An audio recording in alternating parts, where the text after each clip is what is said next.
বন্ধুরা চলো আমি এখন ধনেপাতা উঠাবো। আগলে আমাদের দেশি ধনেপাতা না কি সেন্ট। চলো আমরা ধনেপাতা উঠাইতে যাই। এই যে ফুলের বাগান,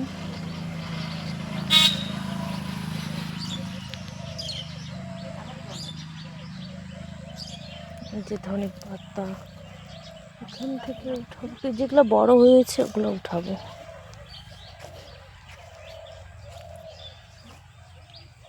কিছুদিন আগে আর কি ইসে হয়েছে, তো ছিটিয়ে দিয়েছে বীজগুলো। এই যে ছোট ছোট আছে, যেগুলো বড় বড় হয়েছে এগুলো উঠিয়ে নিব। এখানে একটা বড় হয়েছে, এই যে একটা বড় হয়েছে, এটা খাওয়ার জন্য উঠিয়ে নিব।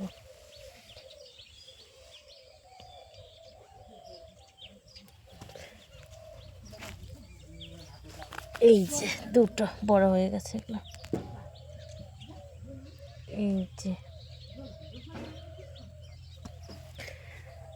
যা সেন্ট বন্ধুরা, খুব সুন্দর একটা সেন্ট আসছে।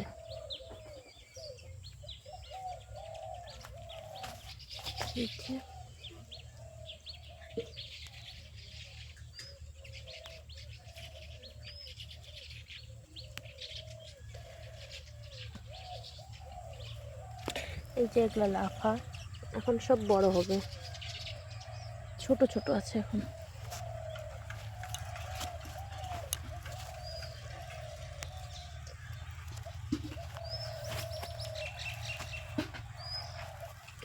এখানে অনেকগুলো হচ্ছে, এই যে একটা, এই যে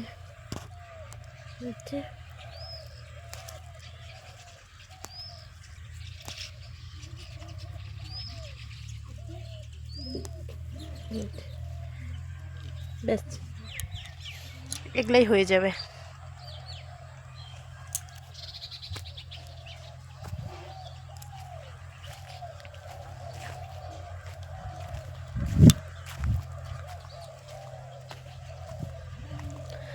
আবার পরে লাগলে পরে নিয়ে যাওয়া যাবে।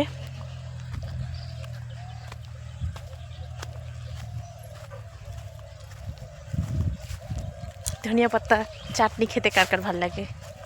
আমার তো দারুণ লাগে। টমেটো দিয়ে, কাঁচা লঙ্কা টঙ্কা দিয়ে চাটনি খুব ভালো লাগে।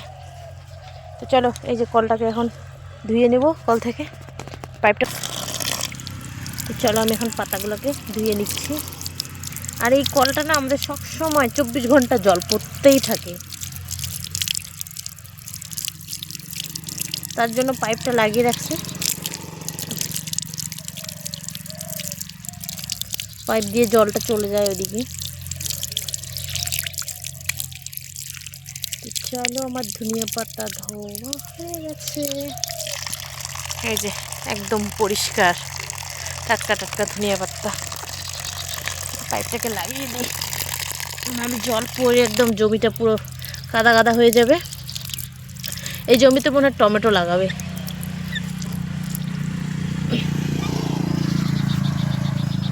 চলো টমেটোর বীজ বনিয়েছে, ওগুলোকে দেখিয়ে দিই। ছোট ছোট আছে এখনো। এই যে এখানে টমেটোর বীজ আর কি বোনানো হয়েছে। এখন চারাগুলো আর কি একটু বড় হচ্ছে, আর একটু বড় হইলে পরে জমিতে লাগিয়ে দেবে।